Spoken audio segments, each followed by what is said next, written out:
Bonjour peuple congolais, nous Christian Bolabia, maman, peuple mokonzi, peuple souverain.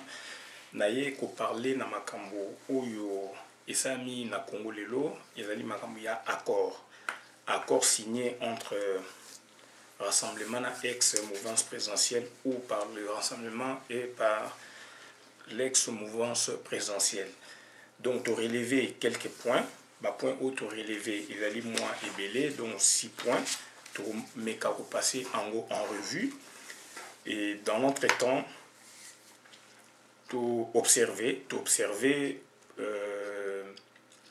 Ndenge Batravou et Salami, tu observé Ndenge Batravou et Salami, et nous allons donner notre point de vue parce que Mutumorote Namokili Alingaka, n'est-ce pas, désordres à la mboka nae, na vie nae, na famille nae, etc. Et tu es d'accord et salama mingi à travers le monde et dans l'histoire. Et tu as avantage, n'a pas désavantage, il y a accord. D'autres qui ont droit au but dans le sens que tout le monde est acteur. Sur l'anthropologie du droit, nous disons le droit n'est pas tant c'est qu'en disent les textes, mais c'est qu'en font les acteurs.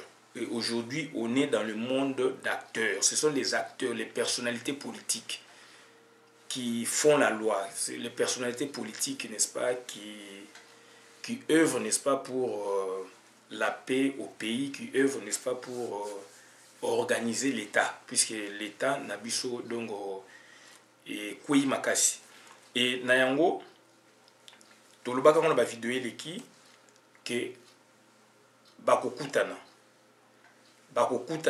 rassemblement royana position naie quand tiati royana position na bango. Donc pour na basalango donc bata ba point divergent convergent pour ba bimisa ba kulango na forme moko donc consensuelle. Donc elo be sami lelo bolandi na bilili un peu partout ba lobi pe yango. Donc et salami et tolbaki bien ba désigner président de la République na kati et toutes les institutions tombées, c'est-à-dire ba désigner président de la République donc parlement boué et au salama. Donc mais d'après notre entendement le fond ils ont même mais forme ils ont bien été dans le sens que bon président de la République il faut la désigner puisqu'il n'y a pas d'élection. Bon bah désigner donc Kanambe donc bah poni les sous Kanambe pour na période où il y a une année. Donc c'est mode d'accession à la désignation. Mode d'accession à la désignation na Congo et ça a mis déjà mingi na 60 pesama inengwana siko mode d'accès à pouvoir où il y a siko il y a la désignation contrairement à 2006 et puis 2011. Tout bien en élection mais il y a eu peu de désignation entre guillemets mais où il y a siko mais il y a la désignation clairement et consensuellement. Donc et là quoi il est très important et puis concession quand il y a désignation il y a toujours concession de part et d'autre. Donc côté rassemblement concession salami côté ex-mouvance présidentielle concession et salami puisque Mutumoko a gagné l'élection à Zate. Tout qu'on a bien et là qu'on a le bango Mutumoko a gagné l'élection à Zalité. Et c'est nul tout le bas quand même pour na batou peut comprendre et puis tout peut savoir point de vue au yabiso. Donc la condition côté Kanambe ou Makasi donc à cause se représenter les sous-soutés il a accepté donc à cause se représenter et puis à cause ça saka référendum té on est donc ma référendum mais ali rassemblement de lobiango donc ba koti na kati à lobi ba koma yango ba komia on a ba document oyo ba ko signer. Est-ce que Kanambe ba ko signer? Ça c'est de 1 puisque tout le monde est d'accord il y a signé. Donc est-ce que à cause de la partie prenante dans ma bloco question de se poser en wana bon tout quel suko donc na makamundenge salami tout autour tout moni bateau s'investit makasi notamment acteurs congolais. Quand on parle d'acteurs congolais, on voit aussi la diaspora, on voit les combattants, on voit les résistants. Et on voit, n'est-ce pas, les politiciens congolais. Et on voit aussi l'apport extérieur donc, par les politiciens, etc.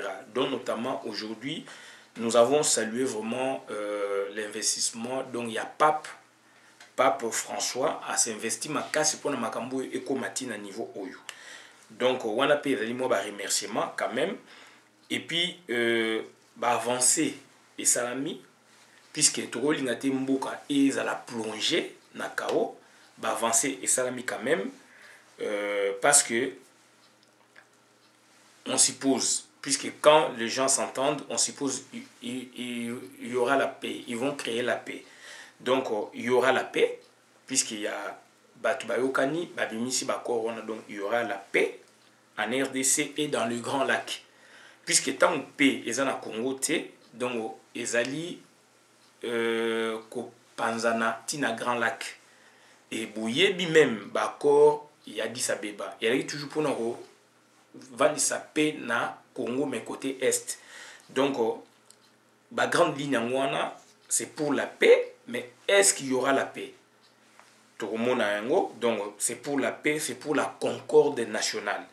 C'est pour la paix et la concorde nationale, pour la harmonie kota na kati ya population, na kati ya ba institution, mboka etambola, ndenge ba mboka ya solo etambola. Puisque l'aventure est ça qui mingi. Bon, côté ben inconvénient, il y a accord wana. Donc, côté avancé, les makasi, côté ben inconvénient, namoni ezali moins mouké, dans le sens que ezali moins mouké, mais ezali important. Ezali inconvénient, ezali mingi sous-souté par rapport à quoi on est bassiné, mais ezali très important. Très important par rapport à quoi? Par rapport au gouvernement Badi Banga. Gouvernement Badi Banga bit nango ezalaki nini, ça c'est d'après mes recherches, bit nango gouvernement Badi Banga ezalaki nini, tomoni ba nommé, c'est une stratégie politique, ça c'est vrai certes, suite aux accords au Bassiné ou accords à Kanchati, certes, mais profondément il y avait quelque chose de caché. Et nous l'avons découverte grâce à notre étude de sérieusement. Donc, de comprendre que le gouvernement Badi Banga, non seulement c'était une stratégie par rapport à accord et à Kanchati, mais le gouvernement Badi Banga est joué pour relancer, s'il vous plaît, les Tutsi Power dans la politique du Congo. Pour les relancer, les Tutsi Power, n'est-ce pas, mettre les Tutsi Power sur orbite, n'est-ce pas, dans la politique du Congo. Donc ils sont incrustés, ils sont dedans et voilà. Donc ils sont dedans, donc ils sont avec nous, donc voilà. Entre guillemets, le bobin congolais, puisque bah éviter qu'on traite ma problème moi. Je me répète, en 2006, bah éviter qu'il y ait en 2011, bah éviter qu'il y ait la transition démocratique où il est qui avant l'élection en 2011, donc tant qu'on a eu pouvoir, à San City, jamais parler de question de nationalité et identification, le bilan 2006, donc transition 2006-2011 et actuellement la désignation parler dans côté. Alors que si nous remontons à 60, toujours le bas, donc par là qui n'a pas bloqué on a tout. Mais peut-être temps égalité, je ne sais pas. Or, on avait du temps pour parler de Babilo Kouana, parler dans côté. Et qu'est-ce que nous avons constaté d'après nos recherches? Le gouvernement Badi Banga est servir na Tutsi Power, est servi pour relancer Tutsi Power na politique active ya Congo, puisque Kanambe bango pe na laboratoire na bango ba yebai que ba kokoma na point oyo. Kanambe ba yebai que a ko céder, Kanambe ba yebai que a ko sa ba concession, mais il fallait même na dur. Du Rwanda Sikoyo, n'eût été notre détermination et celle des États-Unis d'Amérique, de l'Union européenne, du Vatican, entre guillemets Senko, choquer le connaissance et puis rassemblement. Donc, ton autre comme à niveau.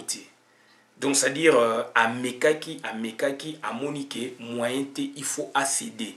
Et dans l'entretemps, donc, prélude na bango salamaki déjà, donc, préparer qui déjà gouvernement Badi Banga, nous, Congolais, c'est Badi Bangaju pouvoir un Congolais, mais c'était une façon de relancer machine tout power dans nos institutions. Je vais vous l'expliquer. Comment? Puisque tout le monde est loyo, Azarias Roubewa a zongi na politique active. Azari na politique passive entre guillemets, mais soit zongi activement na kata politique active. Il occupe un grand ministère dont, n'est-ce pas, la mission, et les objectifs diffèrent, n'est-ce pas, de ceux du ministère, n'est-ce pas, qu'avait occupé Bochab. Donc je parle des objectifs et de missions. Donc les deux là donc diffèrent de ceux qu'avait Bochab. Parce que Bochab, Sobotali a un ministère intérieur avec ma mission moko précise ou rôle précis. Si on va créer ministère, il y a ministère, il y a décentralisation et puis réforme nakati institutionnelle, c'est à dessein, c'est intentionnel, c'est prémédité, puisque kanamba ibaki ke akosedaka, puisque pression ndenge zale koyaka akosedaka, puisque communauté internationale journée nini bayaka nanu na kosolola, babali kosolola na yo esimbité et comme sanction esimbité sanctionner lobby et simbité diplomatie zo jouer simbité et comme asiko nini frappe, mais bango pour na la frappe c'est que zonga chouchou na dialogue. Donc P donc liboso donc P et puis donc koluka bo solo la boyo kana donc et simbité sikoyo baye ko zonga na forme mususu do sanction après baye ko zonga sikoyo donc na dialogue. Et le dialogue, il y a phase dans salami. Parce que après wana, les États-Unis ont toujours position lelo, lobby, a une position sur Kanambe a salaki erreur de frappe militaire en salam. Puisque les États-Unis déjà ça non ça qui déjà. Yango moni a cédé. Donc a memi batu tina souka na pression a memi pona a cédé. Donc bande ko ngai batie Roubewa pour rien. La place wana les alliés stratégiques. Le gouvernement Badi Bangele pour nous servir pour relancer tout power dans nos institutions parce qu'il savait que il y aura donc une gestion consensuelle et que un de leurs ou une élite tout y doit rester, doit donc faire partie, n'est-ce pas, de ce gouvernement. Et puis donc partant na occuper l'institution n'engezali. Donc ezali très important et le kwana ministère de décentralisation et des réformes institutionnelles ezali occuper les loyo na gouvernement badi banga par Azarias Roubewa. Or beaucoup monaka Azarias Roubewa puisque composition il y a gouvernement ko salamaka. Il y a parlement des toyo qui va maintenir parlement donc Assemblée nationale na Sénat. Bon, ça c'est entre guillemets. Tu sais bien que période de tout à partir des 20 tu côté la transition administrative, c'est ça. Tous en cas de transition administrative bien que bangba fluent mais classiquement tous en cas de transition administrative. Toujours qu'il y ait une transition politique né to le baki. Or c'est l'organe où il fallait générer en gros et avec qui Senko a outil pour pondre donc wana donc transition démocratique d'ici là et pour mettre fin à la transition administrative. Si qu'on a transition politique, il y a partage des pouvoirs et entre dans l'exécutif, na niveau exécutif et puis na niveau législatif. Na niveau exécutif, si vous allez président de la République, il a un mot, bien que tout ça la confusion té. Quand on a un statut, à quoi se représenter té, on a un donc bah aussi d'accord, à quoi se représenter té, à quoi ça référendum té, donc à aussi ça donc à en 2017, ce que je vous dis, mais il a un mot. En tant que président intérimaire, il a un mot au niveau du partage des pouvoirs. Puisque c'est lui qui doit donner les listes avec le premier ministre Arobimana, na opposition. Entre guillemets, tout le rassemblement. Donc, il a un mot par rapport, il y a par rapport, il y a matière moko, compétences liées ou compétences exclusives. Donc, il y a des compétences liées puis des compétences exclusives nakati. Donc, ça dit, bloc wana, ils vont parler de ça demain déjà. Donc, ba bloc wana. Et puis, bande konangai, et à niveau vraiment strict au sens où il y a partage à pouvoir, et Zalinini, donc, domaine régalien de l'État ou fonction régalienne de l'État. Je vais vous dire, la fonction régalienne de l'État, ça dépend du système politique. Donc, quand il y a Congo, domaine réservé ou Mobutu Azobenga domaine réservé, donc les domaines régalien de l'État, ce sont des domaines qui revenaient au roi. Au roi, donc, dans l'époque ancienne, c'était ces domaines, c'était à lui. Tel que ministère intérieur, ou décentralisation et réforme institutionnelle, justice, finance, donc mbongo, banque, monnaie, donc finance, défense, plan, affaires étrangères, et puis na intérieur, bojota la sécurité, et puis na police. Donc, bandegonangai, ils très important parce que mutu mawana. Il y aura encore intervention puisque la sali comité de suivi mokoana rassemblement là opposition barozana kati et puis c'est une quoi sengi communauté internationale pays phase anakati. Donc mutu kozala on va les départager à nouveau. Mutu kozala parce que opposition à olinga ministère intérieur. Au ba bengi décentralisation et réforme institutionnelle. Mais bango ba koya pour na bazwa yango puisque déjà je vois déjà Roubert a déjà préparé pour les locaux. Et loko nazali ko sengana opposition dans son entièreté. Donc awa engagement o bosali ba koro bosali. Biso peuple toza ko tala bino. Engagement o bosali. Biso peuple toza ko tala bino puisque to ko lingate ke mboka na biso ke esombre na kao. To ko lingate ke ba désordre les kaka ba bomaka batu. Donc il faut to kende et puis heureusement kanambe ba engagement oyo yé andimi oyo andimi oyo rassemblement bondimi puisque rassemblement vous représentez nous autres dont le peuple et puis communauté internationale à 4 puisque quand on parle de la Senko c'est le Vatican c'est l'église romaine c'est dans le bas yango Vatican et Vatican c'est un état donc sujet des droits internationaux et Vatican c'est église catholique c'est dans le monde entier donc ça englobe tout donc bondimi tondimi toujours taille la bino toujours taille la bino mais toboy tozala ba téléspectateurs nous aussi nous voudrions être des acteurs donc toboy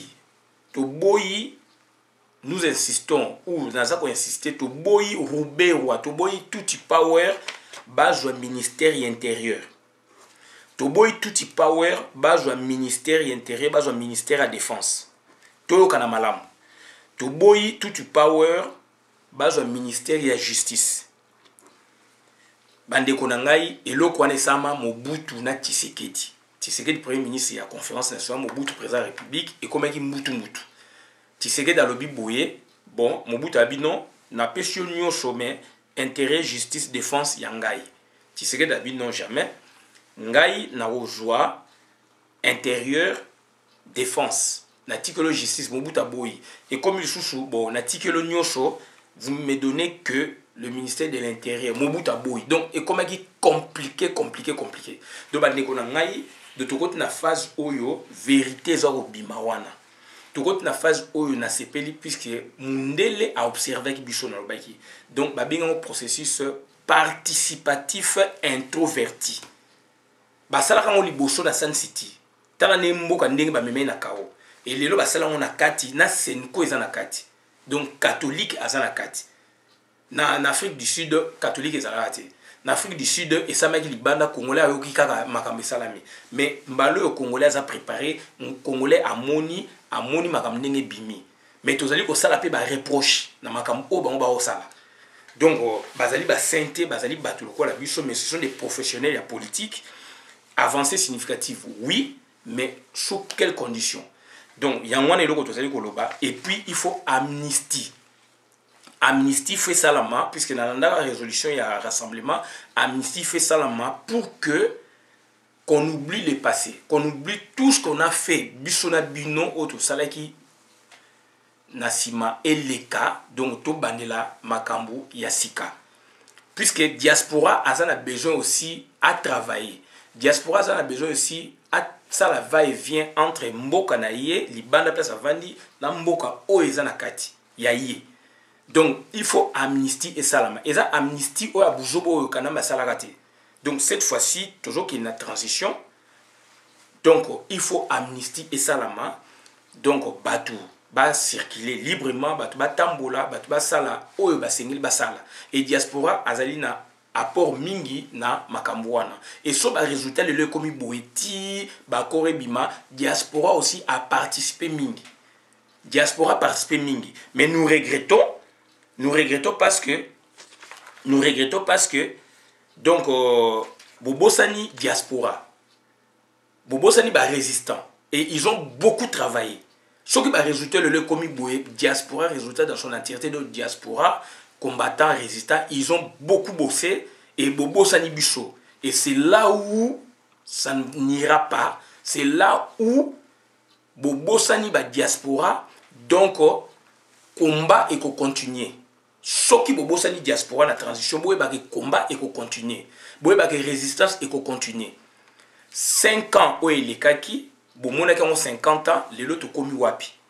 Ce qui bo négliger apport à diaspora, bo négliger nuisance ya diaspora, na ya résistance et ezali mawa mingi puisque na mboka o bazali ko aspirer na changement, na mboka o bazali ko aspirer na cohésion nationale, na concorde nationale et puis na paix retrouvée. Donc bande ko na ngai et loko na nazali ko insister makasi parce que qu'est-ce que vous allez faire? Na partage à pouvoir. Donc vous allez dans l'entreprise publique de l'État. Rassemblement, donc enfin opposition, na pouvoir. Vous partager PDG, DG, etc. Entreprise publique de l'État. Au FIDA, il faut Rwandais au FIDA, il faut alongwa. Donc recommandation, bucho to peut couper ça. Ministère intérieur, ministère de la défense, ministère de la justice et revenir puisque ça va domaine régalien de l'État. Et revenir na ba Congolais. Puisque na kati kuna bozoli ngolobate mais il y a des Rwandais. Et na démontré bino ndenge nini ba jouer pour na batcha Rouberwa place wana na gouvernement badi banga et Rouberwa ba ko ya pour na bazwa ministère intérieur. Et so bazui ministère intérieur, c'est inutile pour organiser l'élection. Ce qui Rouberwa bazui ministère intérieur, donc c'est-à-dire tout power, ba Rwandais bazui ministère intérieur, défense voire même justice inutile pour qu'il y ait la transition, inutile pour organiser l'élection. Donc ça va domaine réservé. Ce sont des domaines qui doivent revenir aux Congolais. Puisque dans le Bayango, dans Musa Mindele, Baroubé Rwanda, Bazomona Bango, Congolais. Nous voulons bien, il y a un peu de vendre, tout travailler dans Bango, mais Bandeko Nanga Baye na Ndengenini. Et là, on a depuis l'élection de Bune Bandi, depuis transition Salama, il y a 16 ans, il y a qu'on a Boulouba Yangoti. Et Makamango, et comme il y a un mode d'accès, on a pouvoir comme désignation, donc il y a un mode d'accès, il y a élection, désignation, mais les loyaux, vous parlez Nangoti. Mais je vois, je sens, Rouberwa, j'ai vu Rouberwa Zongi par gouvernement, il y a Badi Banga. Et il occupe quel ministère? Et il avait occupé dans le passé combien de ministères? 9. Il y a à s'enorgueillir à l'oba vidéo ezali. Et pendant tout ce temps, à préparer Minemwe et Komaki Yabango, à Joaki Minemwe Pesi, Bande Konaï. Et chef coutumier Kuna, donc, no Konaï. Bande Konangaï. Rassemblement. Nous vous soutenons, nous vous avons soutenu parce que Tolingi, Kawé Zanamboka, Tolingi Mboke marché, mais il y a déjà des concessions. Au besoin de Misabisoka Makam, au dia besoin de traiter en coulisses. Au besoin de traiter en coulisses, na pouvoir en place, na rassemblement. donc ex-mouvance présidentielle, un rassemblement. Donc, beaucoup de mais nous n'avons pas eu, n'est-ce pas, nos bras croisés. Donc, on a travaillé, on a fait des analyses, on a fait des recherches. Et les autres communes à point où. Donc, je sens que vous n'avez pas concession, ministère et intérieur, où il y a une décentralisation et réforme institutionnelle, et ça y est, et c'est là où les dangers s'allient, et c'est là où ça serait inutile, il y a une négociation au Bossali.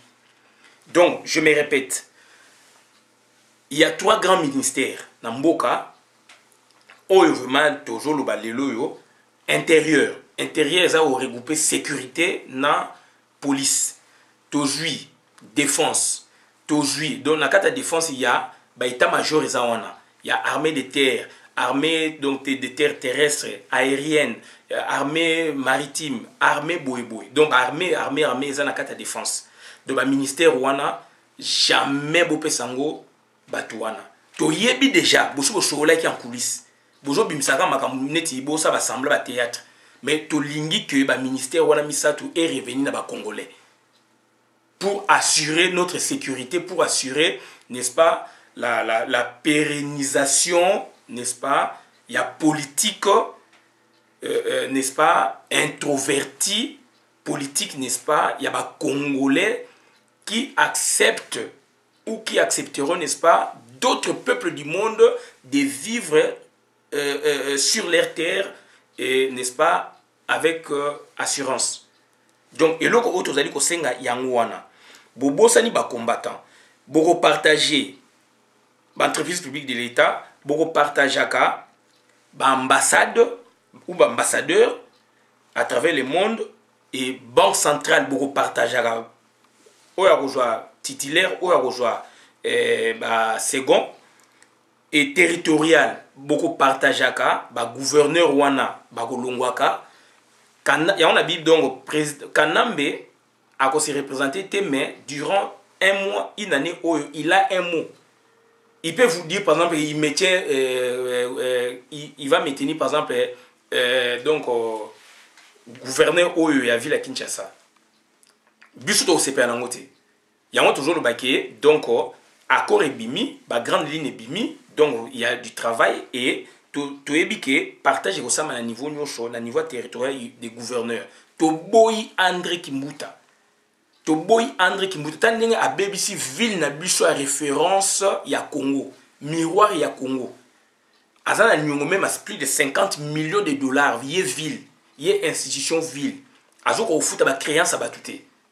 Donc mutane mwana tant beaucoup partage ba gouvernorat. Toboy André Kimbuta za na tête mboka wana. Na tête mboka ya Congo de province. Ba chef d'état-major de Nairobi, il y aura chef d'état-major. Donc il y a armée, na ba démembrement nango, armée de terre. Puisque ba cheba rwandais. Armée donc aérienne, ba cheba rwandais. Armée maritime, ba cheba rwandais. Armée sogini nsusu ba cheba rwandais. Police ba cheba rwandais. Biloko na bo kabola yango. Donc il faut tout le monde changement que vous avez place wana. Puisque normalement Kanambe il a un mot mais il a une grande part de faiblesse. Il a une grande part de faiblesse puisqu'il va projeter nous sur le monde et ça na mutu naie. Soka sali nginga va frapper durant une année oyo. Donc soka sali rire va frapper et surtout Donald Trump aussi à Zakoya. Donc ça dire Obama sali oyo akouré ko sala mais Donald Trump a zali wana. Et Obama sali aussi puisqu'il est légaliste. À quel moment on a une voix pacifique. À quel style multilatéralisme au Yalingaka. Donc ça aurait été un autre président Bush. Il a frappé Bandakala.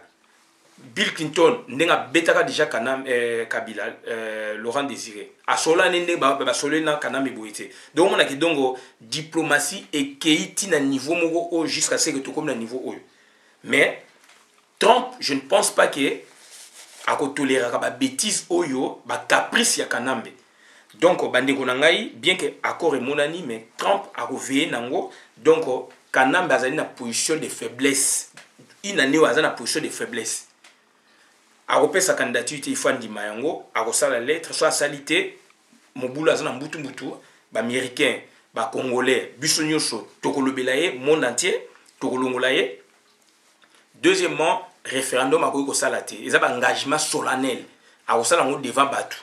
Donc, ça dit, ils ont bloc oyo, ils allaient toujours tel lango de près, batu communauté internationale, ils ont tel lango de près, ba armée de terre, ba armée, et puis chef d'état-major général.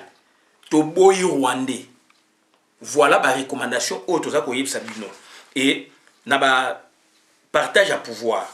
Douana toke na exécutif. Na partage à pouvoir et na parlement. Ce qui est regrettable, na landi kamera Azakoloba.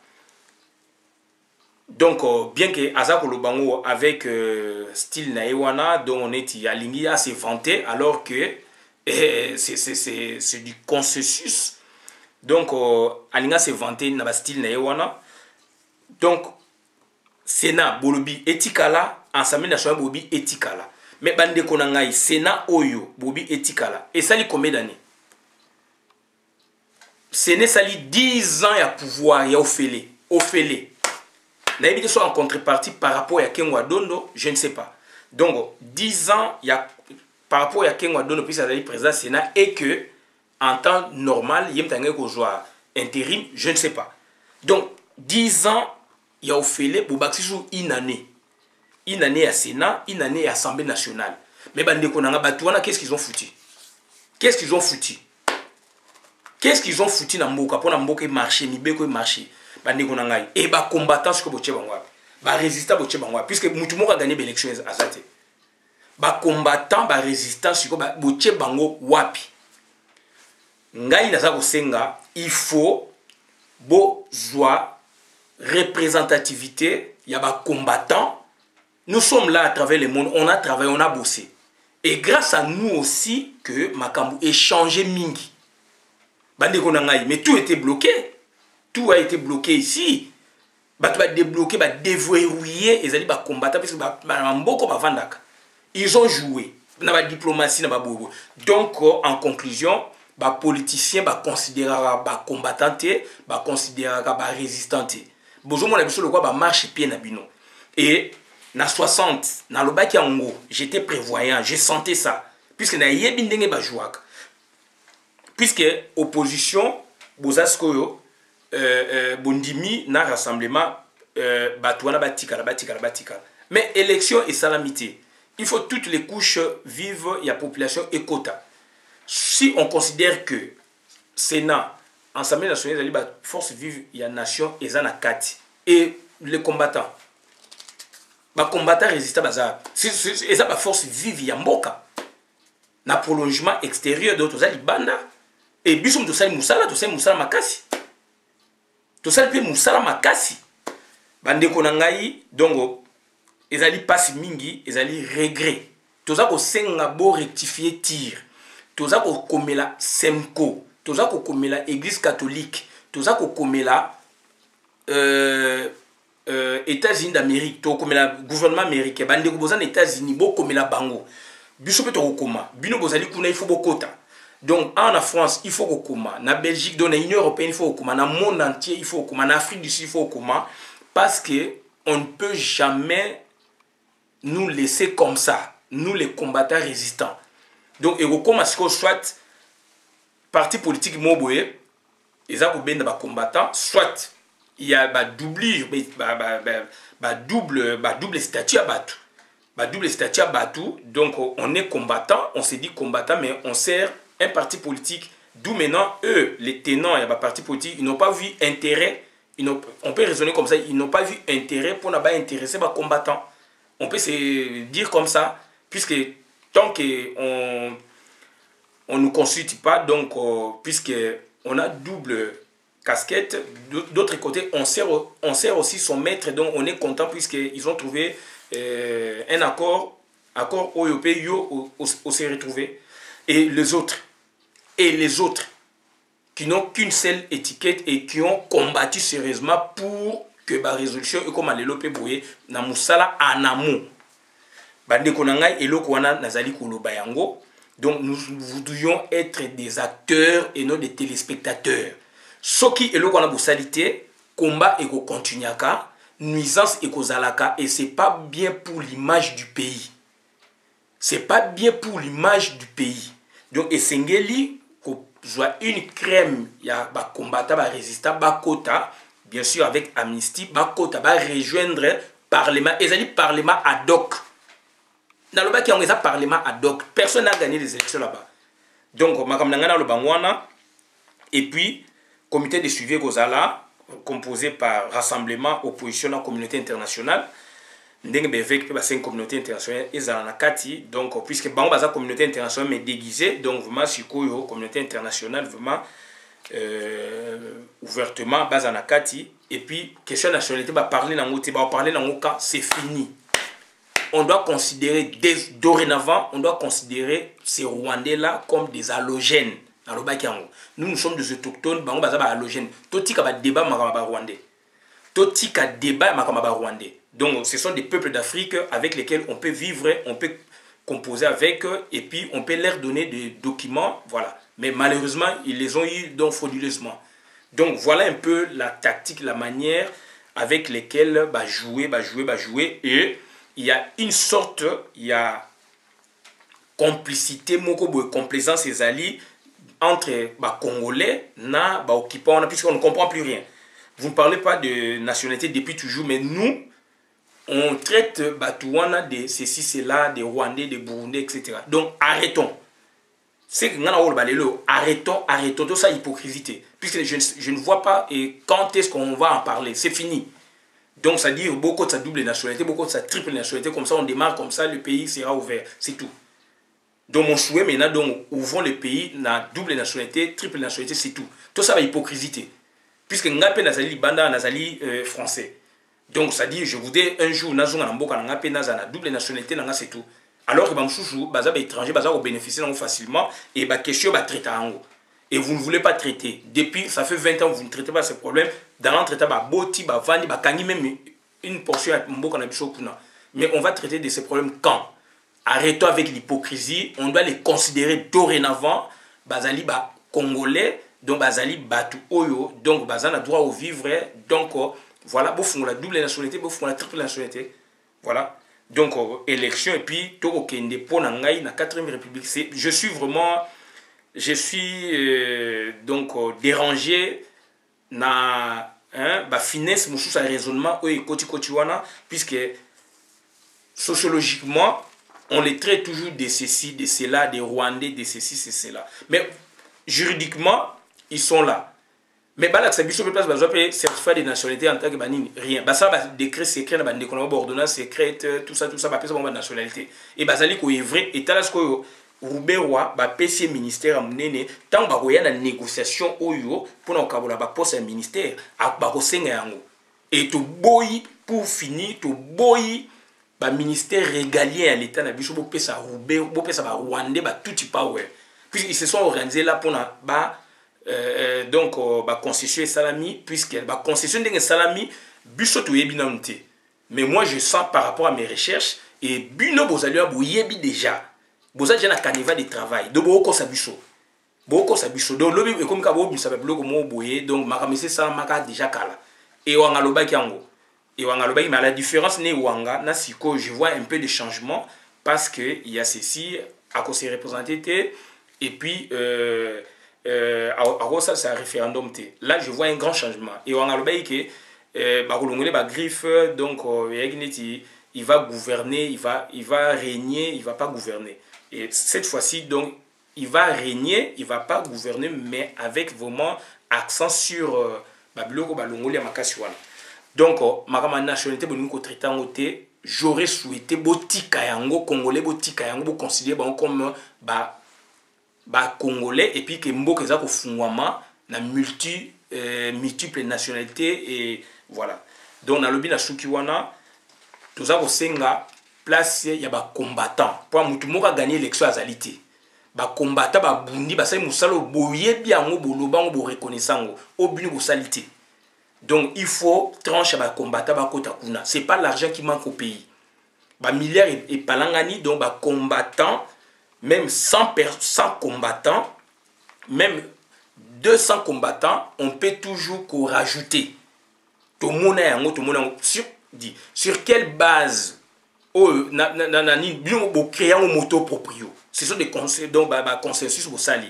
Pour maintenir assemblée, pour maintenir et nous autres qui avons combattu et qui combattons, qui faisons des marches un peu partout, n'est-ce pas, qui bloquons l'ambassade pour mettre la pression, payer tout le place, institution, l'ambassade.